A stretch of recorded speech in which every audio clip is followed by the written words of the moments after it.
రైతులు రాజు చేయటమే లక్ష్యంగా భారతీయ కిసాన్ సంఘ్ కృషి చేస్తుందని భారతీయ కిసాన్ సంఘ్ రాష్ట్ర ఉపాధ్యక్షులు పన్యాల వెంకటరెడ్డి అన్నారు. మెదక్ జిల్లా వెల్దుర్తి మండలం ఎల్కపల్లి గ్రామంలో భారతీయ కిసాన్ సంఘ్ సభ్యత్వ నమోదు కార్యక్రమంలో ఆయన పాల్గొన్నారు.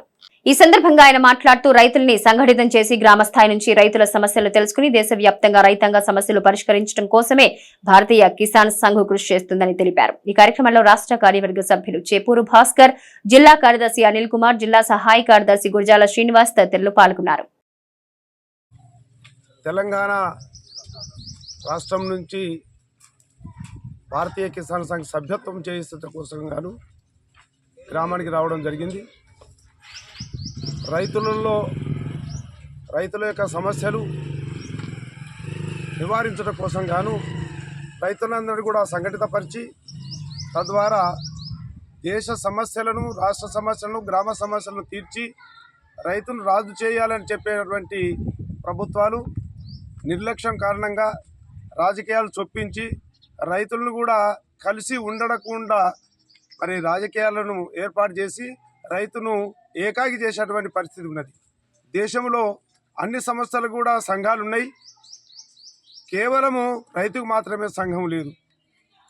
ముఖ్యంగా సంఘం లేని కారణంగా మన యొక్క వాణిని, మన ధ్వనిని మనం తెలియజేయని కారణంగా మన మీద ఆధారపడినటువంటి మిగతా సంస్థలన్నీ కూడా, మిగతా రంగాలన్నీ కూడా బలోపేతం అవుతూ ఉన్నాయి. దానిలో పనిచేసే వాళ్ళ జీవన విధానం మెరుగుపడింది. ఎవరైతే మరి రైతు సంఘటిత లేని కారణంగా సమస్యల్లో కొట్టుమిట్టాడుతూ లాభదాటి ధరలు లేని కారణంగా మరి రైతు ఇక్కడ ఆత్మహత్యలు చేసే అవకాశానికి వచ్చింది. రైతు రాజు కావాలి, రైతు కూడా తలెత్తుకొని జీవన విధానం దేశంలో జరగాలి. ఏ దేశంలో అయితే రైతు సుఖంగా ఉంటాడో, ఏ గ్రామంలోనైతే రైతు ఆర్థికంగా స్వావలంబన కలిగి ఉంటాడో ఆ దేశం అంతా కూడా సుఖంగా ఉంటుంది.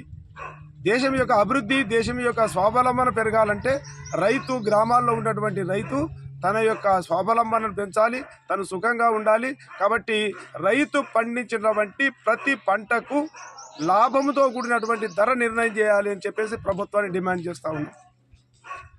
దేశంలో వ్యవసాయం సంక్షోభంలో లేదు. వ్యవసాయ రంగంలో ఉత్పత్తులు పెరిగినాయి, బాగానే ఉన్నాయి. కానీ వ్యవసాయం చేస్తున్నటువంటి రైతులు మాత్రం ఆర్థికంగా బలహీనపడి తన కుటుంబ అవసరాలు కూడా తీర్చుకోలేనటువంటి స్థితిలో అప్పుల పాలై తన పిల్లల్ని కూడా చదువుకోలేని పరిస్థితుల్లో ఆత్మహత్య చేసుకునేదానికి కూడా వెనుకాడడం లేదు. కాబట్టి రైతు కూడా మిగతా రంగాల మాదిరిగా, మిగతా ప్రజల మాదిరిగా, అన్ని రంగాల వారి మాదిరిగా మరి తలెత్తుకొని తిరగాలంటే రైతు పండించిన ప్రతి పంటకు లాభముతో కూడినటువంటి ధర రావాలని చెప్పి భారతీయ కిసాన్ సంఘ్ డిమాండ్ చేస్తూ ఉన్నది. ముఖ్యంగా ఈ దేశం యొక్క స్వావలంబన రైతు మీద ఆధారపడి ఉంటుంది. రైతుకు సంబంధించినటువంటి సమస్యలు చాలా ఉన్నాయి. విద్యుత్కు సంబంధించినటువంటి సమస్యలు, మార్కెట్లో సమస్యలు, అదేవిధంగా భూమి సమస్యలు, ధరణి పేరు మీద సమస్యలు, అదేవిధంగా రకరకాల సమస్యల మధ్యలో కొట్టుమిట్టాడుతూ రాజకీయాలను చొప్పించి వాళ్ళు విడదీసి పాలించాలన్నటువంటి పద్ధతిలో పాలించడం వల్ల రైతు కుదేలైపోతూ ఉన్నాడు. కాబట్టి రైతు సుఖంగా ఉండాలంటే మనమంతా సంఘటితంగా ఉండాలని చెప్పి ఈ సంఘటిత శక్తి వల్ల ప్రభుత్వాన్ని మీద డిమాండ్ చేసి 2200 ఉన్నటువంటి వరి ధాన్యం యొక్క ధర 3500 నుంచి 4000 వరకు పెంచాలని చెప్పేసి మూకుమ్మడిగా మనం డిమాండ్ చేస్తూ ఉన్నాం. భారతీయ కిసాన్ సంఘ్ ద్వారా అది సాధిస్తామని చెప్పి మనం తెలియజేస్తూ ఉన్నాం.